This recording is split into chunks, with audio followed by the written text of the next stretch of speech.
MJF retains the AEW World Championship. The Golden Jets win over the Young Bucks. Swerve Strickland has a amazing match against Hangman Adam Page, in which he actually hangs Hangman. We will talk about that and so much more. But timekeeper, ring that bell. Welcome to the And Still a Wrestling Podcast, your weekly podcast covering the latest in the world of professional wrestling.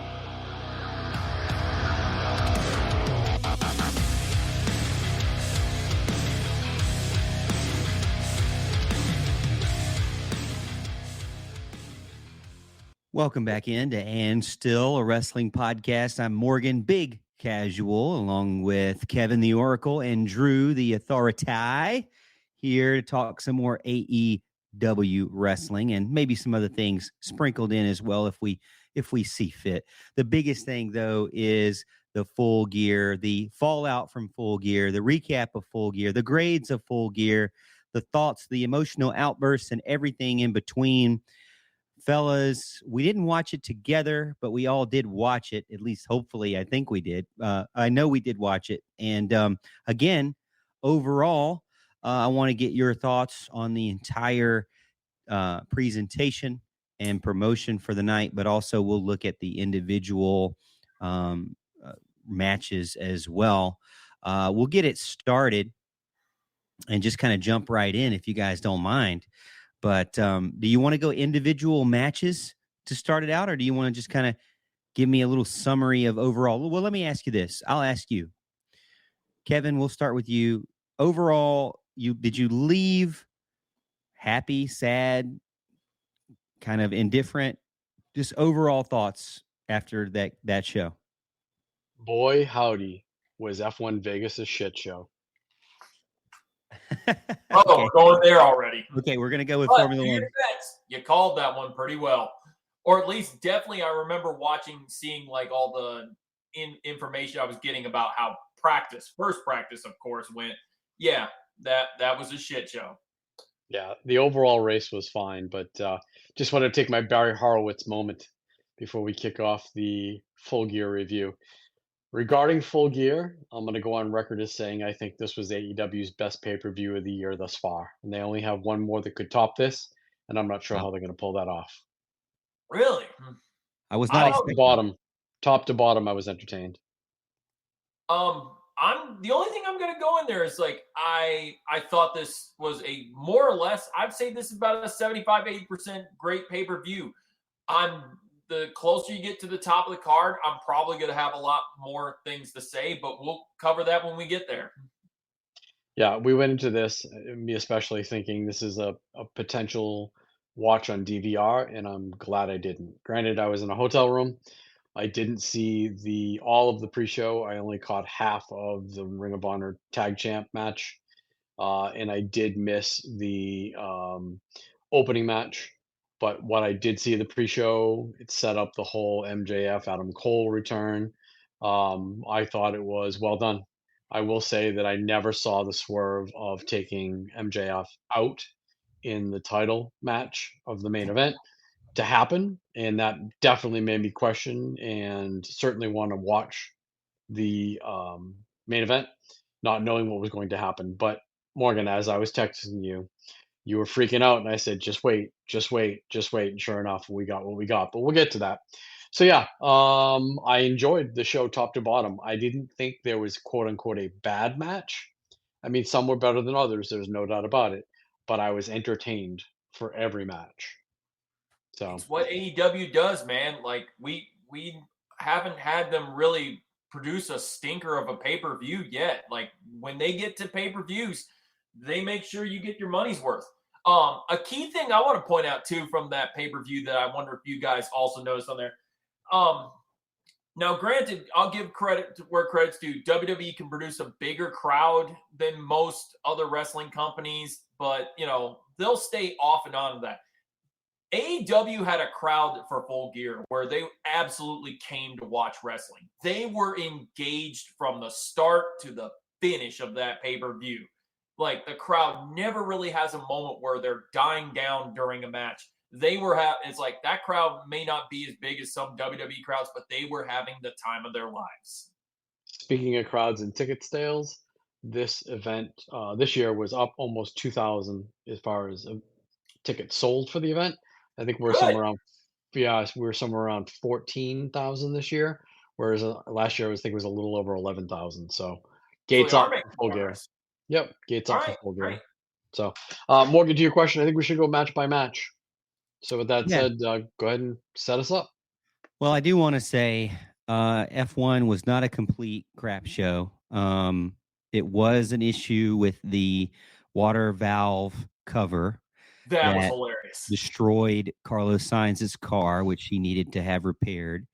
Which honestly, the more you look into it, for a Ferrari driver, if it was your driver, you would be absolutely frustrated and mad and angry. He got a penalty for having to replace certain parts on his car.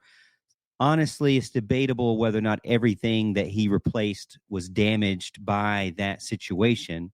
So I did feel like they went beyond exception to replace things on the He got car. penalized because he replaced parts for a thing that wasn't his fault. Well, again, parts of the car that he replaced were not impacted, in my opinion, by that covering. Now, the bottom of the car, yes, I agree, but some of the things that he changed were a little bit out of context of that issue. But also, come to find out that this covering thing happens in other racetracks in street races, and it's a common occurrence. This has been the kind of the most publicly criticized one because it's a brand new track, but this has happened at Monaco in the past. It's happened at other Saudi Arabian tracks as well. So it's not uncommon for something like this to happen. So I can see where Mercedes and other places say, hey, still give them the penalty because it's not uncommon. But I also see on the other side Ferrari saying, hey, what the crap? This was not our fault. This is from the racetrack. Again, that was a black eye because they had to fix everything and they missed out on practice 2. They had fans that couldn't attend, which I thought was a bad move as well. But then again, they made up for it in the actual race on Sunday. 7 times they had overtakes between 3 drivers in the top position. So overall, it was actually a really good race for the actual Sunday race if you skip everything else. But as I digress, let's go on to AEW and the what everybody's here for, which is wrestling, and still a wrestling podcast is still that and still one. So we'll start off. I believe the very first match. Correct me if I'm wrong. It's not the very first match. No, I'm going to tell you wrong. The very first match was on my list. I have MJF, but I don't think that was the very first match. Was No. Eddie Kingston, Eddie Kingston. beating Jay Lethal. Yes. And So it was Eddie Kingston defeated the Ring of Honor world champ, defended the Ring of Honor world championship against Jay Lethal to start the 0 hour pre-show. They had Stokely Hathaway there, Jeff Jarrett, the whole crew, Satnam Singh, Karen Jarrett, Sanjay Dutt. They all made their presence there. And again, Kingston beat Lethal to retain. Again, I'm not surprised by Eddie Kingston continuing to be the world champion. However, it's still like, has Jay Lethal won anything in the past 12 months? it's like, before we get to that, I have to ask, because Kevin, you'll have a better answer to this one. It's like, okay, so Eddie Kingston wins, he defends, successfully defends the belt. And somewhere in this pay-per-view, I know they announced that Eddie Kingston will be in that Continental Classic tournament, correct? Yep, that's correct. And he's putting everything up. And he's going to defend both the Ring of Honor World Title and the New Japan Strong titles during every match he's in the tournament, right? It's going to be a triple crown match. So he's going to get those 2 belts plus the Continental belt. So all 3 matches are up for grabs. All 3 belts are up for grabs. Okay, so now there's another title involved in this, a Continental title thing? That's how I understand it. And we're going to unify these 3 titles into one thing, right? Nobody said that. Okay, I thought Tony Khan was saying we're going to merge them. We're going to unify all 3 titles together when this is over.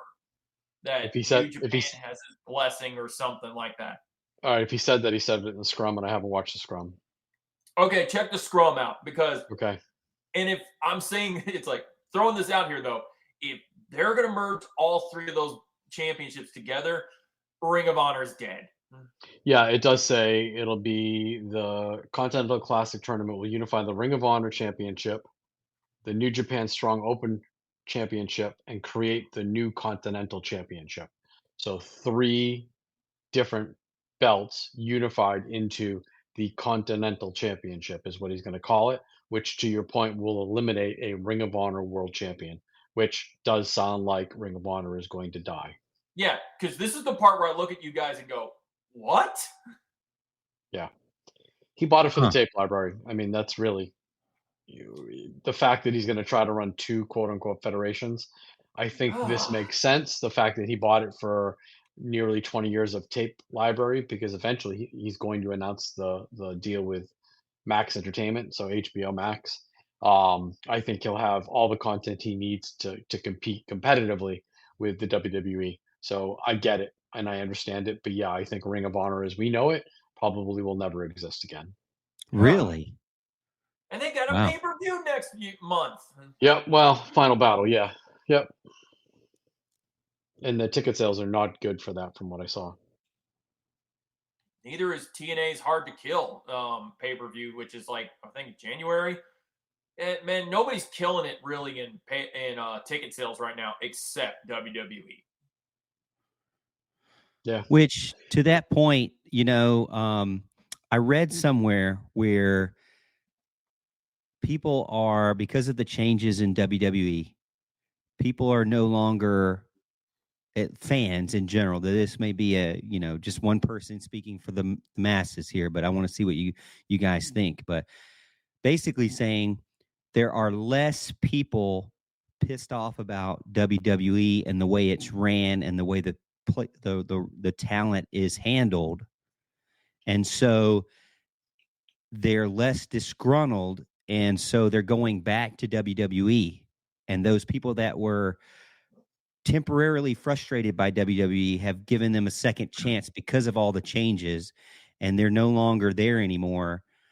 And and that's why they've kind of, the same fan that watches AEW, maybe some of the same fans would be WWE and AEW together. And what they're saying is that those, middle of the road fans are going back to WWE because they're not as frustrated anymore. Would you say that's right? Possible, but middle of the road fan, you should love all variant forms of wrestling. So I'll give you a primary FOMO example, fear of missing out. So last week I asked you guys, I got the pre-order code for Saturday Night Collision for Charlotte. And we all collectively said we're going to pass on this. And now the fact that we're going to get Will Ospreay, we could be missing a Will Ospreay live event. And I feel as though I should be there. I just happened to go look at tickets. If we wanted to sit within 1 row of where we were last time, which was front row to the commentators, the tickets are currently $690 a piece. So, but again, we know that that's inflated. That's the platinum circle is what they're calling it. I just happened to hit it right the last time. Listen, I can enjoy a pay-per-view. I can enjoy a Wednesday night. I can enjoy a Saturday night from my own house at no cost to me, unless it's going to be something that I really want to see live. And listen, we've all been to some pretty epic live events. I don't feel compelled right now with what the product that I'm watching coming out of AEW that I have to be there in person. And quite frankly, I was spoiled. Again, we sat front row for TV and we were on TV. It's going to be hard to top that going forward. We've sat middle loge before, and that was okay. I went to the pay per view a couple of years ago. I sat upper loge, that was okay. But again, right now, I don't feel compelled to be at a live event for any good reason other than to see Will Ospreay. I will say on that, it's like I should make that a goal for next year. It's like we should do an AEW pay-per-view. They've got to have one of those fairly close, I think. Or if all fails, Kevin hauls us to Chicago. Let's go to Wembley. I've been to Chicago. Let's go to Wembley. Oof. I got to get a passport. You can probably get flights for $400 to $500. Something to think about. Throwing it out there. I mean, that's going to be their biggest show, right? One Yeah. could assume all in, Right. take So, 3. something to think All about. right. So back to it. What were we on? We were talking about Eddie Kingston and the Ring of Honor World Championship and his defeat against, or his win against Jay Lethal. My question to you guys was, thoughts on Jay Lethal losing another match? Really? I mean, I kind of Well, anticipated Kingston winning, but Jay Lethal's kind of not really done much. look, man, if AEW is about to consolidate Ring of Honor into AEW, it's like, what he's doing with AEW doesn't really matter. He's in that, what we call that. I hate WWE does this, the whole thing where it's like he's not winning a lot of matches, but they're like, yeah, but he's on TV all the time. And he does have that going for him, but yeah, I'm with you. Like, this is a guy that was pretty much the face of Ring of Honor, held that championship, carried the company on his back. And now it's just, it's like he's really kind of just like the wrestling lackey with Jeff Jarrett. As long as they can continue to pair him with Jarrett, I have no interest. And it's sad because I like Jay Lethal. Oh, and they did do the tease, I think, with him and Ric Flair. Okay, they're gonna have the woo off again. Oh no. Well, they had Ric Flair. They had Ric Flair backstage. He was talking to somebody, and Jarrett and Flair. I mean, Lethal and Jarrett walked by Flair, and Lethal and Flair both kind of give each other the glare and whatnot. So I think they're trying to hint something's there. Interesting. Yeah, I didn't see this match, so apologize. But it sounded real snug, real snug. All right, all right. Well, I'm looking at some of the grading around the world here. We get completely opposite sides of the spectrum here. Wrestling Inc. gives it an A, and Bleacher Report gives it a C plus. So I know Ortiz shows up and helps Eddie Kingston, and what's his name? Sanjay Dutt takes a hell of a guitar shot from Ortiz. Yep. All right. So the next one up is going to be Buddy Matthews from the House of Black versus Claudio Castagnoli from the Blackpool Combat Club. Now, these two groups have been kind of feuding for quite some time now, back and forth. This was one that was a big time matchup between two, I think, really good in-ring performers. Overall, Claudio gets the win over Matthews. I still don't really know what they're doing with Claudio, honestly. I think he's a much better wrestler than the amount of exposure that he's getting. And I probably would really say that for Buddy Matthews as well. But what were your thoughts? So first off, I heard there was a mommy chant, which is just that's the worst part of this horrible. match is the fact that like Buddy Matthews is busting his ass off, in this match with Claudio, and they are trying to get this match. It is providing awesome wrestling, and the crowd responds with chanting, "We want Mammy." Yeah, Mammy? that's just mommy. Rhea Ripley, Mammy? dude. Drew, are you is Mammy the new, Mammy is more like old grandma in the South. That's Mammy. Mammy and Pappy. Come on. That's what I call Nick Wayne's mom, mommy. No, it's Mommy. Oh my God. Mommy's Watch more like WWE hot mommy. Raw. Hot Latino Spanish mommy. That's what I'm thinking. Mommy, yeah. Mommy. Listen, not Mammy. Vatos. I didn't see this match either, but I heard it was super snug. What is snug? What are we talking about? Is snug a good thing? Snug is a good thing. Okay, as long as it's a good thing. That's a reference. Man, I didn't see your match, but I heard it was super snug. That's a reference. But anyways, I digress. It's obviously a reference to what? I don't know. Yeah. Good. All in all, good match. Shame on the crowd for that one. Do you feel like that there should have been more play up between the storyline there? Or, I mean, because it really was just a match. Well, yeah, but they just put that thing together, just to get everybody on the card. Got to get that payday, brother. Yeah. Got to get that payday, baby. Dude, Tony ain't leaving nobody off the cards when it comes to pay-per-views. That's why we're done at midnight or later. All right. Well, here's one that, we've been seeing honestly on repeat the last couple of pay-per-views, and MJF defending his title, whatever title it may be, at 0 Hour. And the last match of the 0 Hour was the Ring of Honor World Tag Team Championship match. MJF and Samoa Joe, who teamed up with him to take on the Guns, which, I love their intro.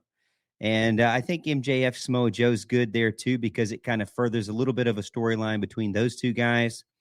The Guns have obviously been an annoyance to MJF for quite some time because they're with the Bullet Club Gold and Jay White. So there was definitely some history there. No Adam Cole to be able to fight, but he was there to make a surprise appearance and be a distraction somewhat maybe halfway through the match. Ultimately, MJF and Samoa Joe defeat the Guns to retain the Ring of Honor World Tag Team Championship. I guess I got to start by saying, if we're thinking what we are thinking about Ring of Honor, then this is going to start to fizzle out as well. So let's start off by breaking down what you just said. This is the second pay-per-view in a row in which MJF has quote unquote defended the titles by himself on the pre-show for the Ring of Honor titles. Samoa Joe has dropped the Ring of Honor TV title in the middle of the ring. Ring of Honor is dead. It's only a matter of time. I have no idea what he's going to do with these Ring of Honor tag belts. It's more of a comic thing at this point.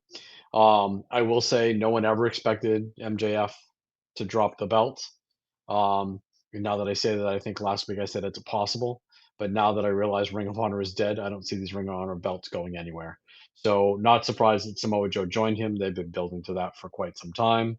But the interesting factor here is the fact that they quote unquote took MJF out, and that Adam Cole was going to step in for the main event. So kudos to Tony Khan for swerving me and making me interested in something I had very little interest in. And I applaud the creative. I thought it was good. I thought the match was basic as hell. I saw nothing special. Um, it was what it was. It was a pre-show match that happened to Right. be defending belts. That's really what it was. That said, man, that I was thinking that too. Like, it is weird how like little Samoa Joe really meant in this match. Like, I thought they were going to play on the chemistry and stuff like that, but more or less, he was just kind of there for the thing. Because as soon as Adam Cole shows up, it's about Cole and MJF again instantly. So, I hyper vigilantly watched Cole walk around, and I gotta say, if he's not really hurt, he did really good making me believe that he is hurt. Never once did I see him step on that foot wrong or not walk with a crutch. He was spot on if there's legit an injury. True, Did you but guys did you guys happen to catch anything? Because I didn't catch anything. no, but you bring up a point here, and I was thinking, I was too busy at the time thinking to myself, like, if he's hurt, and like, I mean, legitimately hurt, is like, but they're still hiking him out here, into this into what you call, the pay-per-view show and whatnot. I'm like, I don't know how to word it. I'm trying to figure it out in my head. I know the main thing I remember arguing with somebody was they were telling me about things like, man, he's still got a monster pop for being gone. I was like, he's never been gone. He's still sprinkled into every show. Adam Cole hasn't been off my TV yet. Yeah. And that it could be because he's gonna be the devil. It may Yeah, not be because he's the devil, and by leaving him on your TV and having him be able to do things. There was not a single stitch of interaction. He didn't get touched, he didn't touch anyone. I believe that he might legit have an injury. Have we seen the devil from the waist down in anything he's done? we have not. Okay. So, still a possibility. I still think it's 80% Adam Cole, 19% CM Punk, 1% Tony Khan, and I stand by that. Morgan, you're deep in thought there. What the hell are you doing? Well, I was looking at something, but I think that the biggest distraction for me is Cole's nasty beard. he needs to shave that thing immediately, trim it up. He looks like a hobo out there. Does not look becoming of the next title champion. Of course, it actually plays up, I guess, his disposition really well because he's Why? in. His arms aren't broke. He can shave. Well, he's injured. He's down on himself. I don't know. He really hasn't been talking anything emotionally or mentally wrong with him, but he looks like a basket case out there with the fact that he's not well kept and groomed up and ready to go. I mean, you don't have to look like a slob just because your freaking ankles broke. I mean, put some dirt on it and freaking still come out there and look like you're a professional, look like you're the person that I bought, with my action figure out there instead of looking like an absolute slob and disgusting and somebody that I wouldn't even want to give the belt to anyways. So first of all, that I don't like. He needs to clean it up and take it more serious. I mean, we're not sitting here doing YouTube videos. We're trying to keep a company afloat here. And he's one of those guys that you want to count on. And he comes out here looking like an absolute slob. So Listen, I'm just going to discount everything you just said and say Nick Wayne's mom be coming. That's all I'm going to say. I was just gonna say it's like Morgan has a clear issue with etiquette here. Clearly, he's hell bent on the guy's appearance. yeah, he looks like an absolute slob, and he doesn't look like somebody that needs to be getting a belt anytime soon. And he should Vince be. McMahon would be so goddamn proud of you right now. Apparently, it doesn't matter because he's banging the fuck out of Britt Baker. So really, who cares? Look, I don't care You about his only need one personal leg life. for that. We're talking about his professional life, and we're talking about a company that needs someone who is going to be the face of the company and continue with this MJF thing, not just being MJF by himself. And slob, wannabe guy over here that was kicked out of the WWE is not gonna do it for me. So MJF's Anybody got to want to step it tell up. this guy I mean, that Brian Adam Danielson's Cole's got gonna to run the step it up. company and he's got a giant ass beard? Dude, the funny thing is, if they make him a heel, that's exactly what a heel would do: is piss people like Morgan off. So he's doing a great job. They're not You going to make just him. proved the fact. You just proved the fact that he's doing a good job. I don't see it at all. All right, let me ask you this thing. I want to get your thoughts on this. So, do you feel like that as we're talking through the fact that these belts are fading away for Ring of Honor? One, are they? I don't know if you told me this or not, but are they keeping these title belts around? They're going to fade the other ones, or they also are going to fade this one too, or Well, maybe they keep this one longer. And does this hurt the Ring of Honor legacy at all?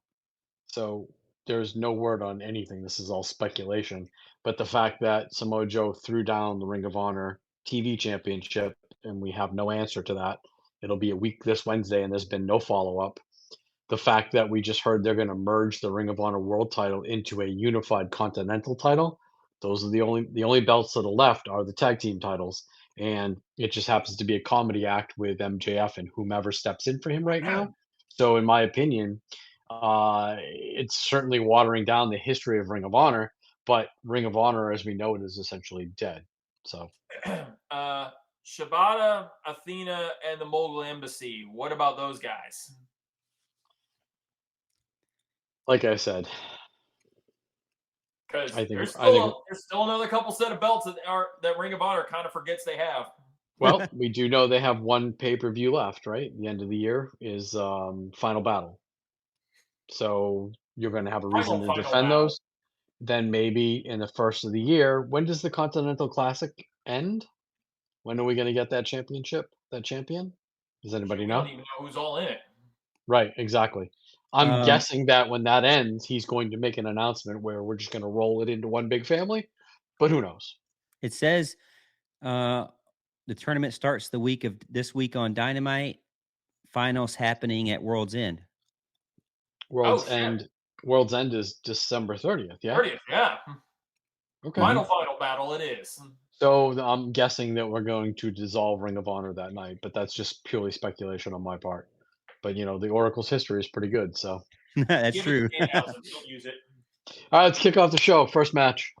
First match is the trios match. Christian Cage, Luchasaurus, Nick Wayne, Sans his mom, and Adam Copeland versus Adam Copeland, Darby Allin, and it's Sting. The result, Copeland, Allen, and Sting defeat Cage, Luchasaurus, and Wayne. overall. What are your thoughts on it? Well, you Didn't didn't see get it. Nick Wayne's mom, but you got Ric Flair. You did Didn't get see Ric it. Flair at ringside. You also got a children's choir singing the song of Christian Cage's intro theme. So I didn't see it, but if you break down who was in that match, man, they are giving Nick Wayne the rub, are they not? If this kid isn't going to be the next superstar, they are wasting some serious firepower on this kid. They are Uh, wasting it. yeah. Did in the match, did he do anything? Was he featured? I gotta be honest with you, this is easily the most forgettable match on the card. And that's Yeah. saying something considering you have Edge, Christian, and Sting in it.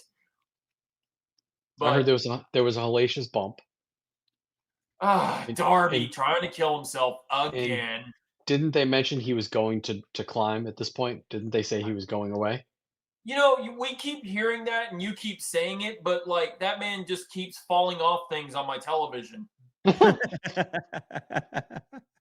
I did hear that Steve-O was there.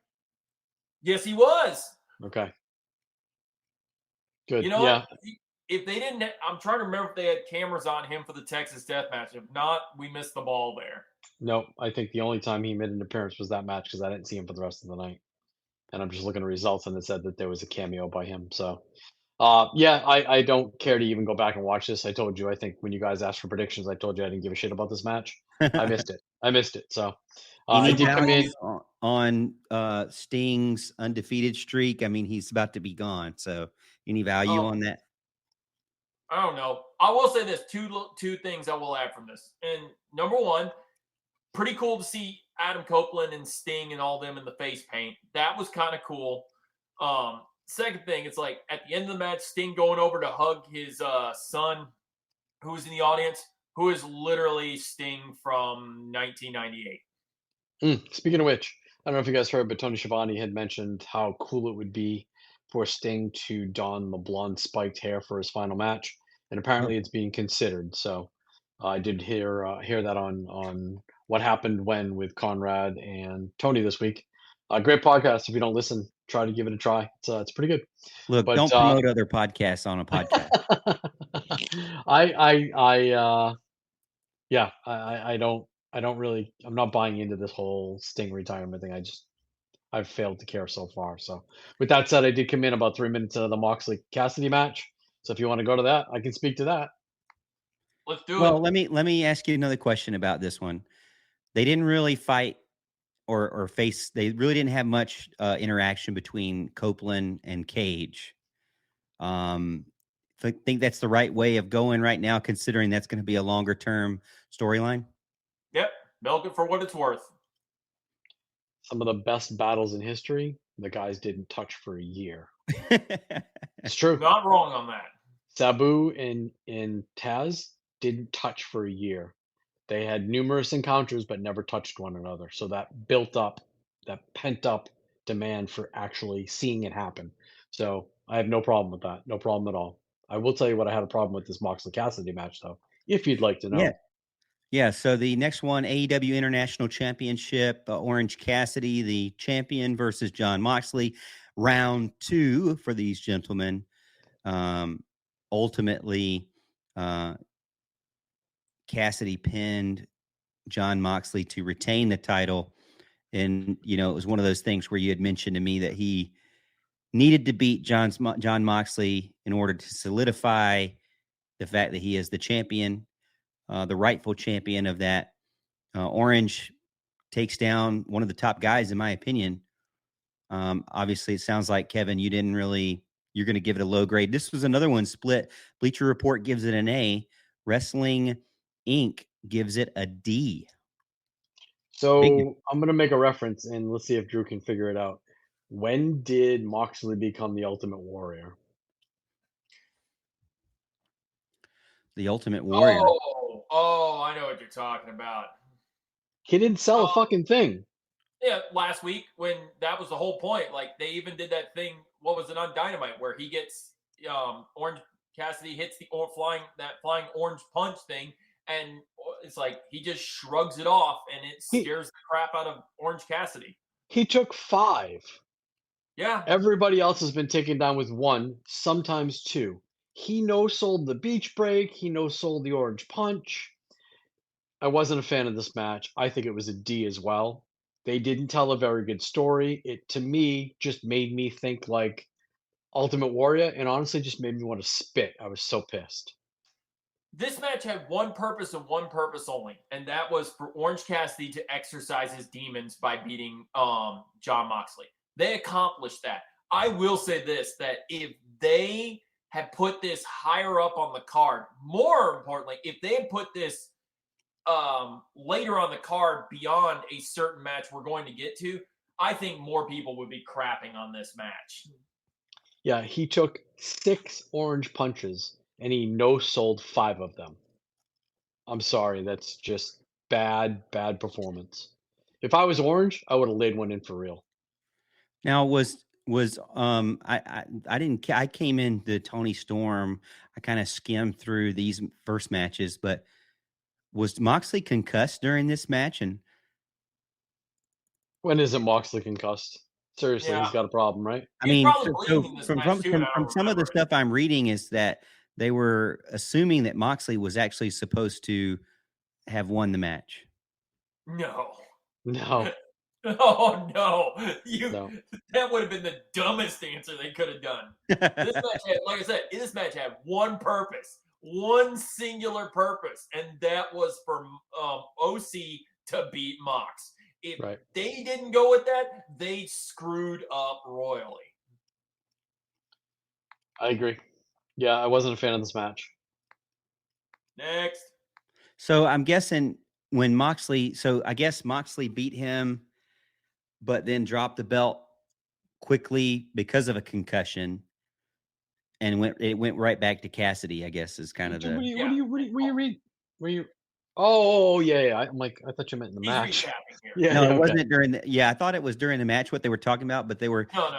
a lot of the complaining looks to be coming from the fact that Tony Khan kind of wish-washed back and forth and was refusing to follow up on his actual plan versus what happened. So it just seems like a botched plan or pivot there for the Come on, storyline. Tony Khan. You just got to roll with the punches sometimes. Speaking of rolling with the punches, I now know why FTR and the Young Bucks haven't had their match. We'll get to that. Oh yeah. Oh, Keep we will. quiet on that. Let me ask you this. So, do you feel like the international title belt is getting botched at this time, but just because of his terrible, booking with this? Nope. No, I don't I believe think so. I think the whole purpose right now is Orange Cassidy has the belt back. I do not predict a long reign like what we've seen out of it. OC's next goal with this title is now he's got to put somebody over. We've galvanized Orange Cassidy now. He's the man, and he'll continue to probably still get over. Now we got to use him to get somebody else over. And if you noticed, we're getting less and less comedy from him. He's turned into more of a serious, although he still does the hand in his pocket every once in a while. He's much more of a serious wrestler. He's not that Yeah. comedy wrestler he was a year ago. So no, I don't think they botched it. But yeah, this is kind of the Intercontinental Champion. This is their equal to that. This is the working champion. This is the guy that breaks his ass. But then again, MJF is breaking his ass as well. So no, I don't see this belt going anywhere. But I also don't think Orange is going to hold on to it for very long. I agree. Yeah. All right. So the next one is Tony Storm defeating Hikaru Shida. We had a change in belts here. AEW Women's World Championship changed. And I think not shocking for any of us because the timeless Tony Storm bit has really earned her way back up to the top. Maybe not. She might be one of those people who didn't really need a belt in order to have a great character and a great storyline. But they seemed to roll with it versus Hikaru Shida, which she doesn't really, I mean, other than just kind of being a samurai soldier, she doesn't have it. And her character doesn't even hold a candle to the Tony Storm bit that we have right now. So the key thing I remember was last week we talked about this. There was back and forth between all of us where we were all going on about what are they going to do here? Now, do they keep the belt on Sheeta and, let Tony Storm continue to chase and think, or do we strike while the iron's hot? And clearly we went with that. They decided, hey, we're in the timeless era right now. Tony Storm's the most over thing. Let's put the belt on her. Let's roll with it. I will say this, if you're going to look it up in a second, Morgan, it's like most of the backlash about this match is people just getting angry that Sheeta didn't get a really, strong title reign. And at this point with her, I like her, but I don't know what you're looking for. So it looks like 25 and 39 days, the last two reigns, when she was, the inaugural champ. So you got to have a transitional champ. You have to have a transitional champ. So I have no problem with Sheeta being that transitional champ. I enjoyed this for what it was. I enjoyed the shoes. I especially enjoyed the frying pan in her ass, which she tried to position so many times during the match. It was absolutely hilarious. Yeah. But it kind of goes sticking out of her pants the whole match. Right. It kind of goes with her character, though. I enjoyed it for what it was. The ref is even Aubrey's looking at it like, what are you gonna do? I just didn't care about what happened in the match. I was just happy to see Tony Storm go over, and I enjoyed it. So it was what it was. Coming out giving her the flowers is great. I think that sets up the whole next phase. And I think, didn't we do this? Mickey James did this. The obsessed fan. Who did she do with Tori? No, Trish. Trish Stratus. Okay. Trish Stratus. So I think that's what we're going to see. Obviously, she is obsessed with Tony Storm, and I think that's going to be her next program. There'll be some back and forth. Yeah. I enjoyed it. And I definitely enjoyed the finish. The frying pan to the head was hilarious. So I enjoyed this match. Moving on. Yeah, that was pretty fun, especially with sticking out. It kind of emphasizes how big the canvas is for where the pan compared to the pan. I don't think that was a mini frying pan. I think that was a pretty normal sized frying pan, and it looked kind of small on the canvas where it was. Girl's got a badonkadonk. I'm just saying, it just looked like, a lot smaller than it probably really is in real life there. But. I love Taz. That thing is still sticking out the back of her britches. You got to go with the hot hand, as Drew said. So I really don't think it's that big a deal. I don't know where Sheeta's going to go with this after this. She's somebody that's respected by the fans and the locker room alike. So, I think she can pick it up and keep going somewhere else. She can still be in the mix and just still be part of what's going on. But, it seems like, though, that everybody disappears that doesn't have a belt when it comes to the women's title. They have a couple of girls that they're running, and then they have a big roster that just has gotten no playtime, no time in the ring. This would be a very good time to swap opponents in that sense, where like Tony Storm finds herself being chased after by Statlander and have the new AEW or the TBS champion being chased by Sheeta. And I would be 100% behind it. Of course, like I said, if we're right, and let's say hypothetically Ring of Honor is about to die, Athena's been doing great things on that show, and I think the AEW audience should be reintroduced to her. Please, no.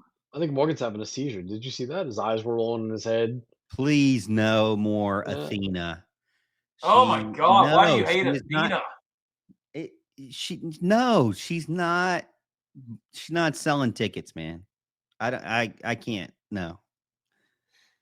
She does great on these, indie shows, but you get her any more exposure, and it's like, man. You say indie show. Ronda Rousey back?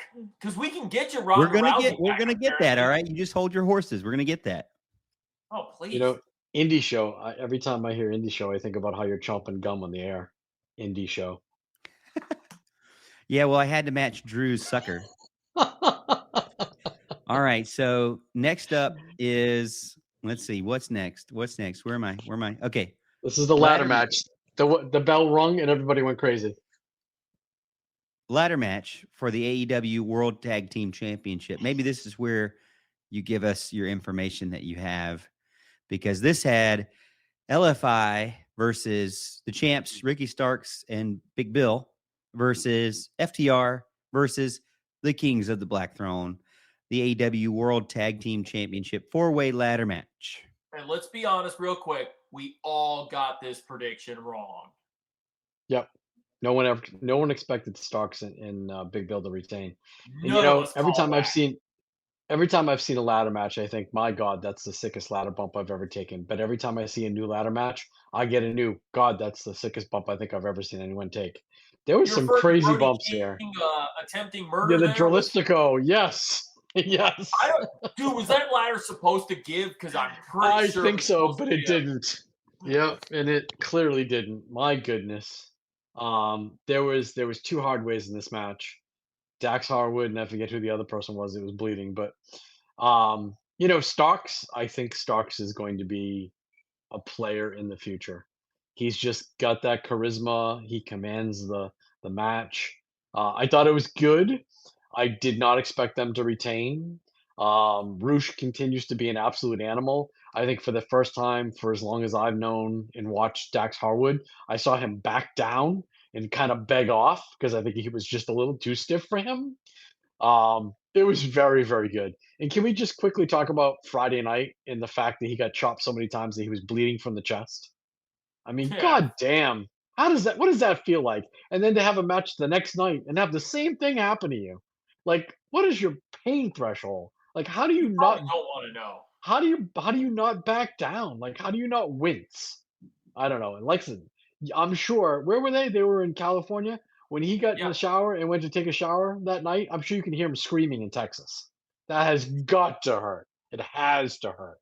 So I like this match. It was what it was. It was absolutely bananas gonzo. To coin a phrase from the late great Pat Patterson, the crowd went banana. It was very good for what it This was was. the unexpected gem of the. This is one of the unexpected gems. Like we had an expectation what this is going to be, and it highly exceeded it. Yep. And like I said, none of us had Big Bill and Ricky Starks retaining, but at the end of it, you're like, all right. I mean, this was good. And like you said, this is the first time we got to see somebody try attempted murder, and it won't be the last time. No, there's going to be a lot of attempted murder still to go here. Big Bill's first ever title reign, by the way. Good Yep. on him. And Yep. he's, you know what, they're making. I'll give him credit where credit's due. They're making the most of this right now. I agree. Next up, we have another women's match, which I thought has my favorite wrestler, or at least the current favorite, flavor of the month. TBS Championship match, Chris Statlander, Sky Blue, Julia Pog. Hart. What? Pog. Chris Statlander, Sky Blue, Julia Hart. Hart defeated Statlander in blue to actually win the TBS title. Going back to what Drew said, maybe Statlander's on to something bigger and better.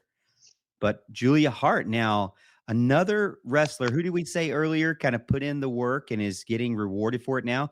Actually, both women. We said that about Toni Storm, and now we're saying that about Julia Hart. She's built up into something, performed well on television when she's had her shots, and she's being rewarded for it with a title. Okay, first things first, Kev, it's like, Morgan's a Puritan. Quit using porn terms here.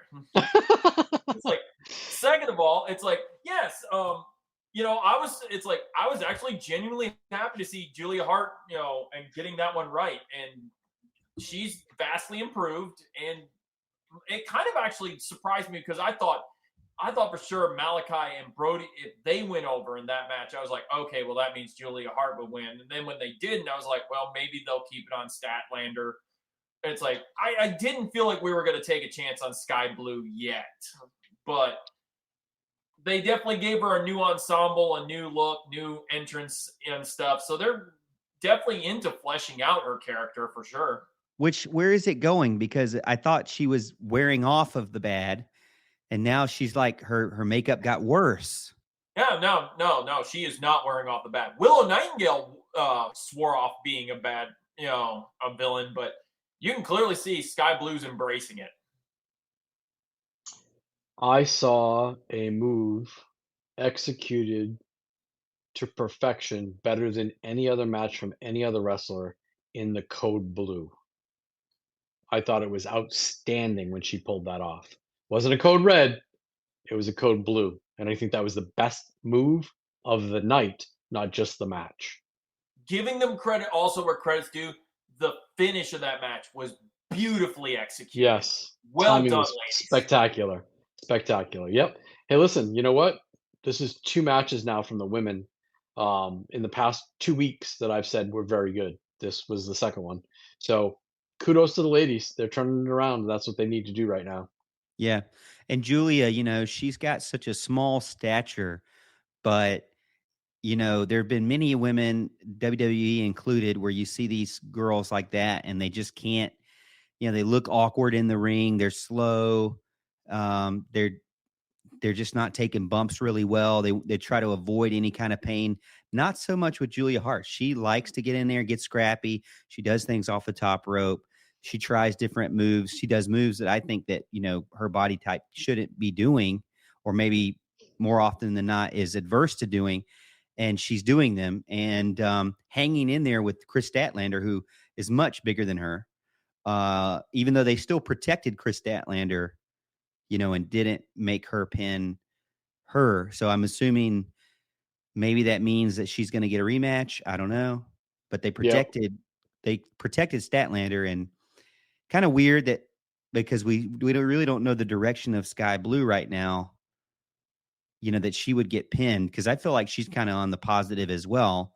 Let And me tell you the Statlander's just direction of kind of been Sky Blue. flatlined. Let me tell you the direction of Sky Blue. Did you notice that she got new ring music and a new intro? Yes. Yes.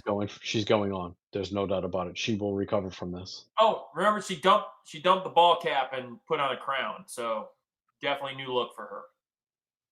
Yeah.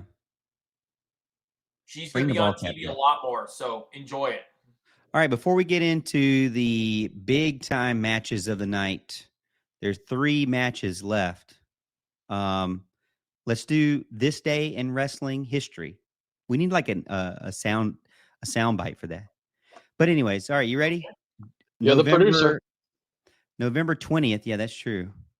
Let's see if I have one. Let's see. Squirrel. No. Rim shot. No, that's not going to work. All right. So let's see. Why did you hit the notes and his audio got worse? Did mine or did no Kevin's? Well, if I could bleep out Kevin, I would. No, I'm just kidding. All right. So this day in wrestling history, November 20th, 1990, NWA Clash of Champions 13, Thanksgiving Thunder, took place in Jacksonville, Florida. Rick and Scott Steiner retained the NWA United States Tag Team Championship titles in less than 2 minutes from Magnum Force and Magnum Force 2. They had a 33. They had a 33.3% chance of winning. Ric Flair pinned Butch Reed. Yep, part of Doom. Yeah. Okay, 1993 WCW Battle Bowl. Wow, that's one we need to bring back. The Battle Bowl. Was this the third one? Held in Pensacola, Florida, a lottery type concept. Yep. Various tag team matches, winning the team, with the winning team advancing to an over-the-top rope battle royal. Yes, this is what I just listened to Tony Schiavone recover. Vader, Cactus Jack defeated Charlie Norris and Kane, who was Stevie Ray. Both Booker T and Stevie Ray had different names because it was before they were full-time Harlem Heat. Cole and Kane. Yeah. Vader ultimately eliminated Sting to win the Battle Bowl Battle Royal. Yeah, he was the third winner. Sting won the inaugural Battle Bowl. Sting and Jerry Saggs defeat Ron Simmons and Keith Cole. Yep, which was Stevie Ray. Ric Flair and Steve Austin defeat Too Cold, Scorpio, and Max Payne. We don't talk about this enough, but this is classic WCW, where we're gonna do Battle Bowl, and we're gonna put random people together to form tag team matches and have a tournament or something with it, and it's but we're gonna stage it to where we just come out. Nope, we're gonna do this 100% random. It's like the fact that they didn't even think to like further storylines. They were just like, fuck it. We're just going to do this like it's for real. Like you said, it's still real to me, damn it. We're going to put real. It's like nobody has no idea what they were doing here. And it was great. The best part of re-listening to this, and again, I just heard this yesterday, was hearing Mean Gene sell his ass off for a mediocre event. But man, Gene Okerlund, man, he was just Wait. absolutely Which podcast top. were they talking about this on? It's the What Happened When with Okay, Conrad and Tony. I'm 90% sure I want to hear Tony Schiavone tell me like, what the fuck were we thinking with this? He definitely says that a few times. Yep. So it's this week's episode. Rightfully warranted. Yep. So anything else, Morgan? So that was from the one important one that happened this day, and I'm waiting for it. Let's see that. Let me see which one you would think. 95. 95. Oh God. I don't have WWE. anything from 95. Actually, the next things I have are from the 2000s. Survivor Series, Madison Square Garden, Cena versus The Rock. CM Punk submitted Alberto Del Rio to win the WWE Championship title that he held for 443 days. Goldberg, Brock Lesnar in 2016. Survivor Series. The pipe bomb anniversary is either this week or last week. The famous CM Punk promo. Really? Yeah. Yep.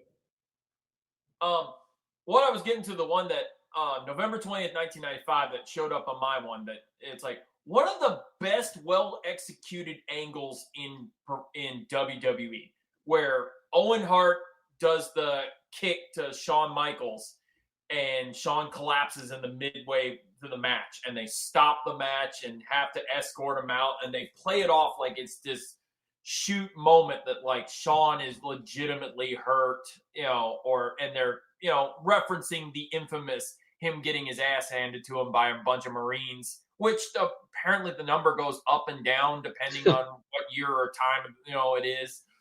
But that was one of those, it was really WWE's first trying to make something look so genuinely real that the crowd, didn't know if this was legit or part of the show.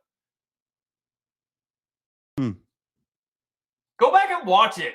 Give this man some homework, Kevin.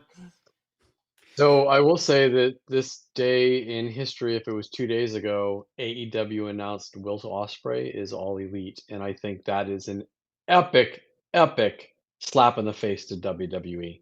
I am so happy that he signed with AEW, even though he's going to need to finish up his dates with New Japan.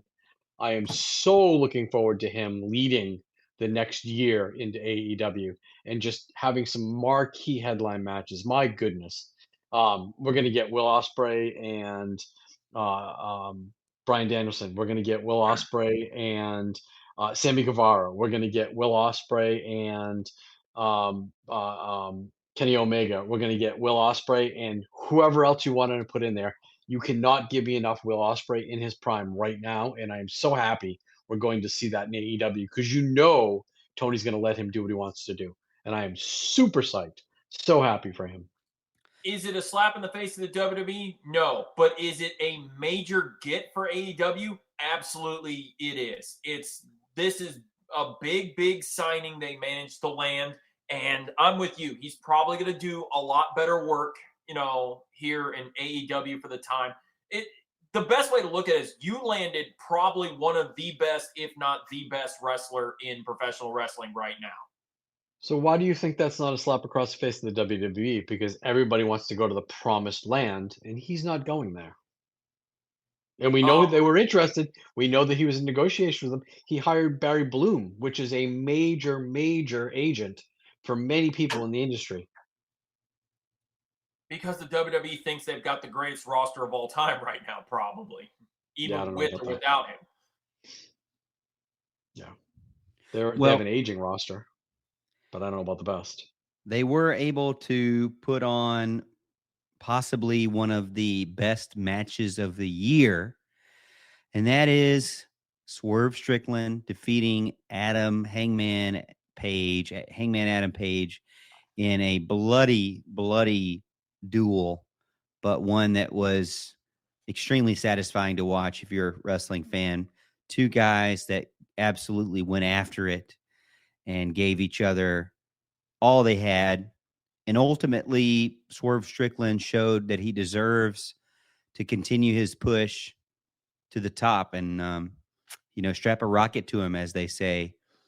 Adam Page didn't really need the victory as much as Swerve, I think. And, I feel like that it worked out great. They both went back and forth. And I mean, again, hard to deny that match is not an A+ to me. So Well, I won't say this is match of the year, but this is probably the most compelling match of the year. There wasn't a lot of wrestling in this. It's more about brutality, and I think this is the most brutal match that AEW has ever presented. I mean, I've never seen anyone drink blood directly from someone's head, and I still don't know how I feel about that, but that is an image I won't soon forget. And again, I mean, I've seen many bloody matches. I've seen so many Abdullah matches. I've seen many Muda matches. I've never seen anybody lay on their back and let someone's head directly drip into their mouth, and not just a little bit, like enough to be able to stand up and spit it out like Triple H does with the water. And that, again, I don't know how I feel about it, and I'm not sure I'm glad it happened, but I saw it, and I don't need to see it again. And just for that reason, I think this match was excellent. I just want to add real quick on one thing before I go off here is I think with matches like this and the way they act is like if you've ever it's like genuinely hated another human being and wanted to get your hands on that person, the way Hangman and Strickland fought this match is exactly how it would go down in real life. I'm not concerned about any stuff. I just want to inflict as much damage on this other person as possible. And I will give them credit. There were some insanely unique spots and definitely ones that I would say, are 100% cringeworthy. Like you're talking about the blood drinking is definitely one of them, but like the lead up to that, like I saw a man staple a finger painting to another man's cheek. Excellent touch. Considering he was in the baby's room, I thought that was fantastic. They made it personal. And like I said, it Absolutely. doesn't stay on his cheek for very long before he's just like, you know what? I want that back. Rip. Fantastic. My only critique here, and it's no one's fault, is we saw how fake the cinder block was when he crashed it across his back and it basically turned into dust. And I didn't even know you could make a fake cinder block, but it makes sense to me now. Okay, Um, I'm willing to bypass the exactly. ridiculousness of that Yep. for pouring glass on Hangman's back and then moonsaulting into it. Yes. And you know what? Fantastic. That didn't make me cringe as much as there's a shot where Swerve hits him with the barbed wire chair, and like a strand of barbed wire gets caught and just hangs off of like you see it just rip into poor Hangman Page's head. And it's this match had cringe moments all over it, and it's the good kind of cringe, not the like, oh god, this is stupid. This is this was the holy shit, these guys are going to kill each other. And I will say that I have zero issue with Swerve going over here. I think it made him. And I think that Hangman going away and getting a new coat of paint is going to be a good thing for him. He can come back and get into a new program as if nothing happened. So I'm good with that. This is your typical booking 101. This, Hangman goes away for a few weeks, comes back re-energized. I'm yeah, good with it. if I these thought two this was people if these good. two people genuinely hated each other and that's the purpose of the thing, I can't come up with a better ending than there's no pinfall, there's no submission. He literally choked the man out. Yep. Yep.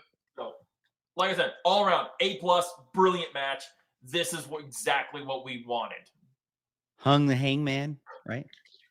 Hey, it's a callback too, because that's how he is. Like, remember, Hangman Page earlier this year hung Moxley to win his, was that a Texas Death match? Might have been. Yeah, I'm not sure. Does Swerve Strickland get jumped up to the world title now or no? I don't know, but he should. It's like as taking a word from our man, the Oracle here, this match galvanized Swerve Strickland. While I agree it did, I don't see that there's much room right now because it would be entering in a new storyline for him when they already have been building, Joe, Cole, Wardlow, even. It's and the devil, which we'll talk about as well. Screw I don't him. know You if guys they got have room to momentum enter with in Swerve right another now. one. It's like I would almost say Wardlow's like, never mind those guys. You've got something great with Swerve right now. Put him in this picture. Have him knock some of these guys out of the way to take that spot. It's like he's the man right now, and they must capitalize on that.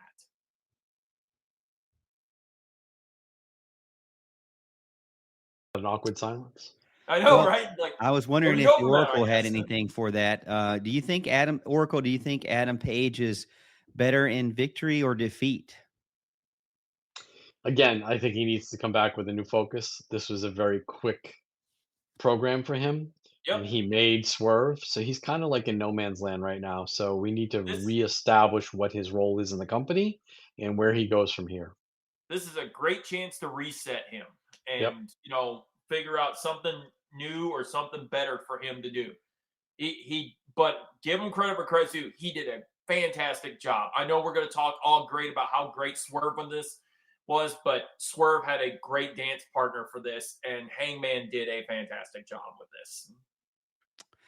All right, next to last match of the night, the Golden Jets and Chris Jericho, Kenny Omega fought the Young Bucks in a match set up by their frustration over the partnership.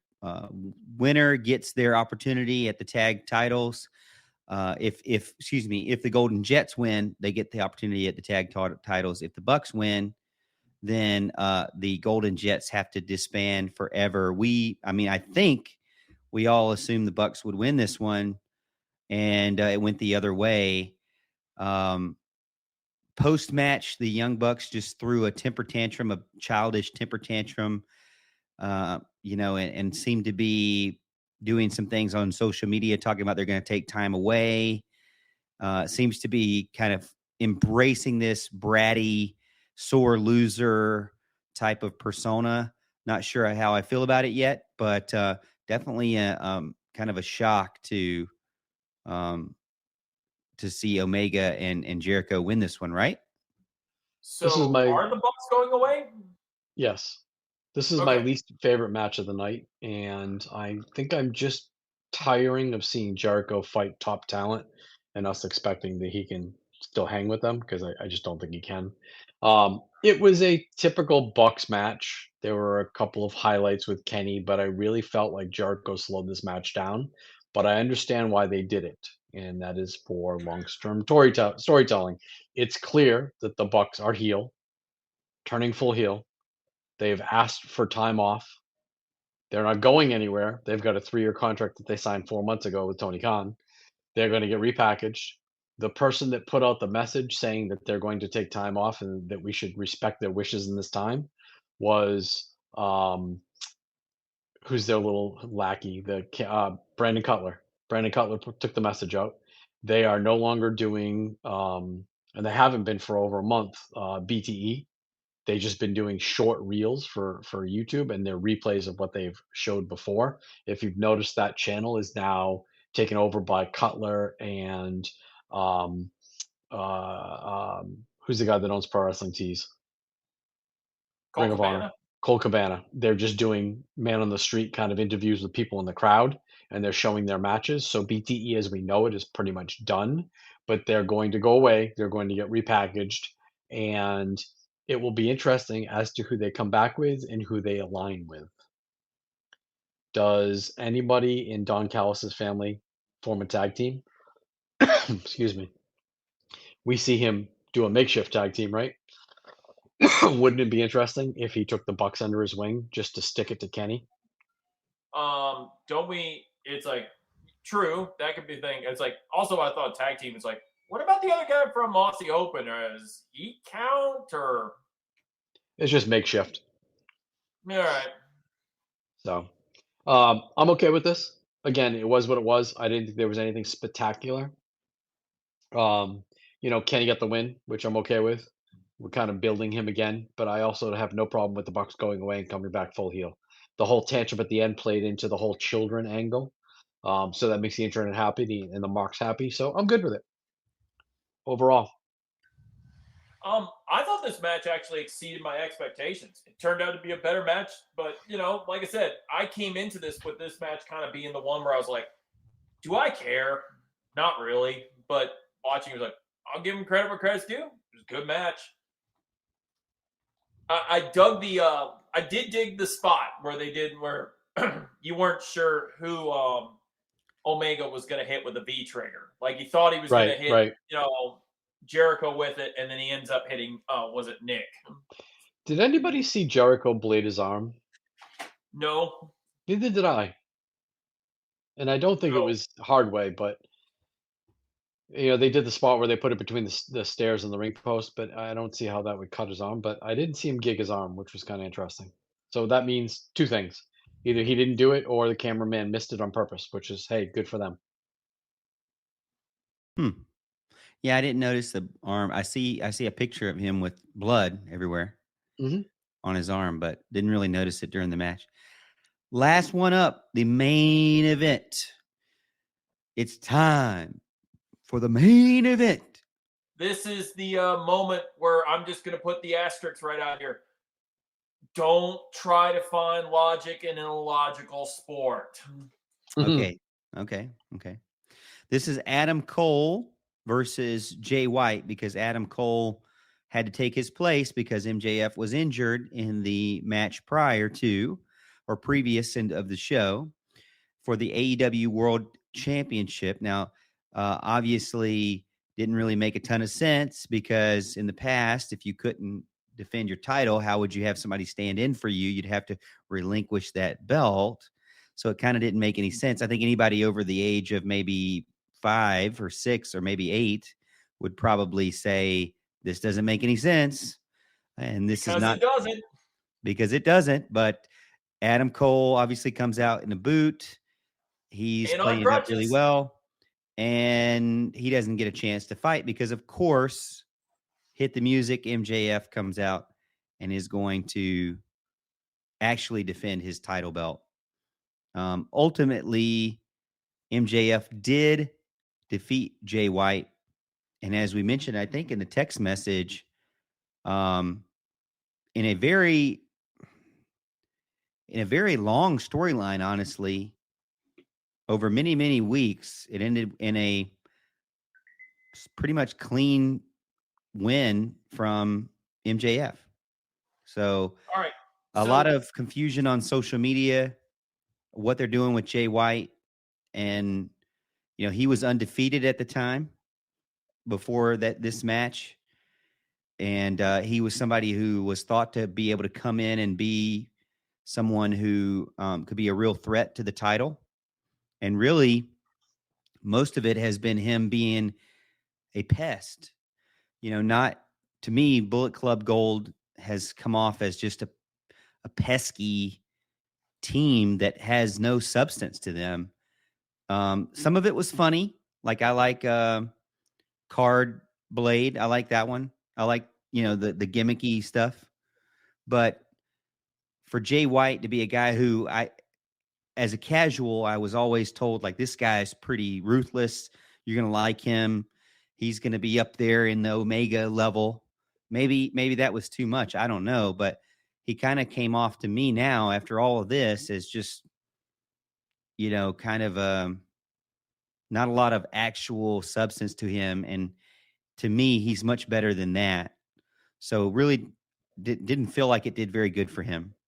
Every bit of threat that he had for this match was lost in the absolute nonsense of everything that was going on for the beginning of this match. Like I said, if you need something that's just the most illogical thing I've seen in wrestling, you can't get any worse than this. Where like Adam Cole huffs his way down on crutches and in a cast to the ring to wrestle in a match And then, as we think we're about to do this, despite the fact the man's wearing a boot and on crutches, here comes the ambulance with MJF. And when MJF arrives in the arena and starts walking to the ring, everybody starts, you have security and all these people and doctors telling them, like, no, you can't wrestle. You can't wrestle. You got a bad leg. It's like, you have a fucking challenger in the ring who's on a boot and crutches, and you have no problem with this whatsoever. But maybe MJF has a hurt leg, and we're like, no, can't wrestle. It's like, did you think any of this through? He was 13-0 in singles competition going into this match. Why would you build him up to make him look like a fucking schmuck?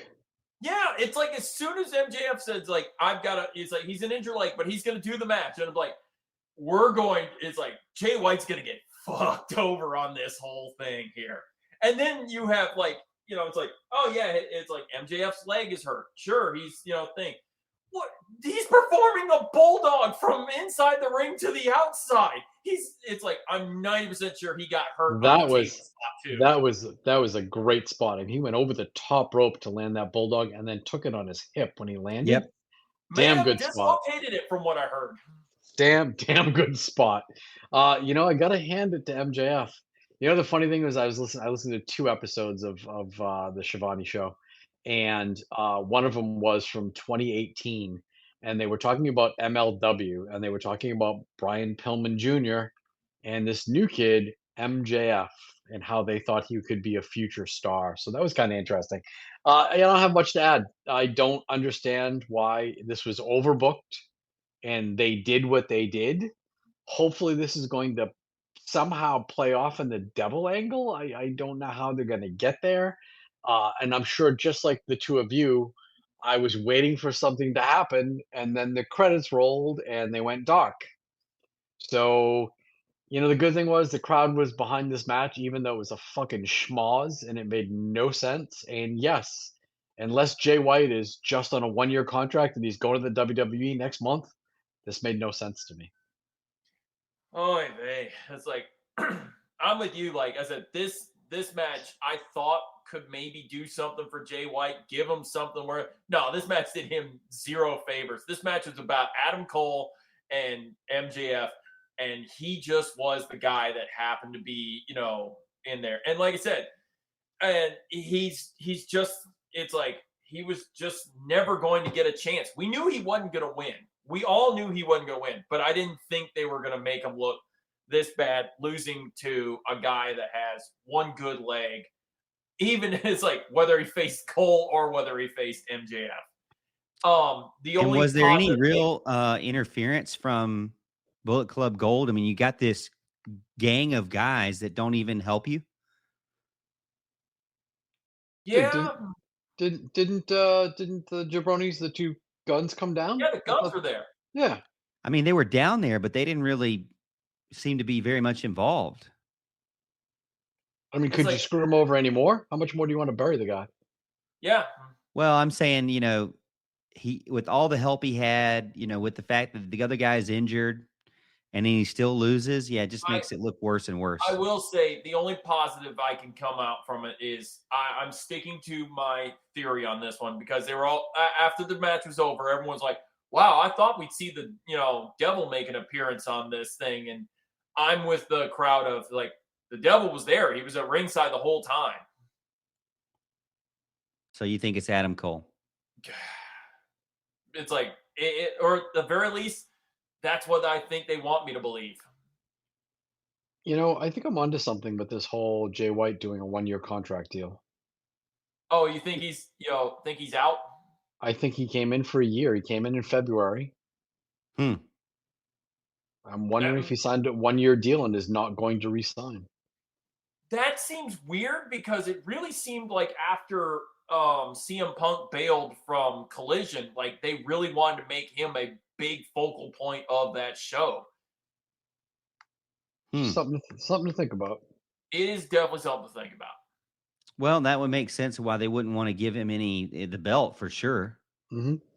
Yep. Oh, strike. That said, too, it's like strike one up for the Oracle here, because I've seen a lot of reports saying that while we've been paying attention to certain things like that, they said quietly MJF has most likely signed a contract that might have him in AEW till 2027. However, I still believe we're going to pay the devil off December 30th, and that's going to be the angle of him not going to WWE. They're going to work it all together where you're thinking it's going to be the bidding war of 24, but of course that's going to be a work. December 30th, the devil is likely either going to defeat MJF, or they'll book it into the fact that there's going to be a reason why he doesn't go to WWE. There's Yeah. no way we're going to go 6 months, 12 months of a quote unquote bidding war. It doesn't exist. It's made up. It's a good work, but it doesn't exist. He is under contract. He is home at AEW. He is not going to the WWE. And Drew, if I'm not mistaken, you sent that to us earlier today. Didn't Yep. someone from inside of WWE say they've never had talks with him? Well, they said there were I think there were talks, is what they insinuated, but they said talks have completely quieted down. Like Yeah. there's no communication, there's no talks right now, from what I've heard, and that's why they said like the theory is because he just kept it very low profile that he'd signed a deal. So we've got 4 weeks in which to build this next pay-per-view, and we really need to integrate the devil so that we get that payoff on the 30th. And I'm pretty sure we're going to be doing that. I'm sure we're going to get the payoff on the 30th. So, and again, that'll again be the reason why he doesn't go in storyline. But we know that I fully believe he signed. There's no way that you would build a company around this guy at this point just to have him leave. I don't think Tony's that dumb. But then again, he did book him in a one-legged man match. So, maybe I'm wrong. All right. To end up the show, we're going to take a look at the roster. I hope everybody's enjoyed our recap of the AEW Full Gear event. And ending out with, I'm looking at the women's roster. Let's start with the women here. Women who have no wins that are on the roster, no wins in 2023 as we get closer and closer to the final month of the year. We'll say no wins here. We've got, let's see if anybody you're surprised about. Layla Hirsch, not really surprised about that. Hadn't had any matches. Hadn't had any matches all year, so she's been injured. That's not true at all. Actually, that is not true. Yeah, she came back. She came back 2.5 months ago. She had a match and she lost, right? Her boob popped out during the match. Remember? Yeah, that's right. That's right. She was wearing an outfit that was too small for her, and she clearly had put on weight. So, so she's got to win. They had, you know what? They're terrible at this website. Mariah May, she just got signed, so not too big a deal there. Let's see. Paige Van Zant, we already said she's not there. We've covered that. She's gone. I'm going to keep saying her name, though, because, man, she looks... Anyways. Great, Penelope Ford. Super bad. She's had 62 matches and nothing all year.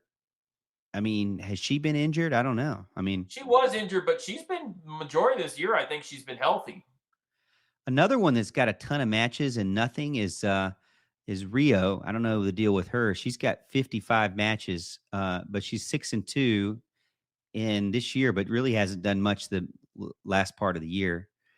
Let's see who else is on here. We've got Serena Deeb. Whatever happened to her? She's got 49 matches and kind of disappeared.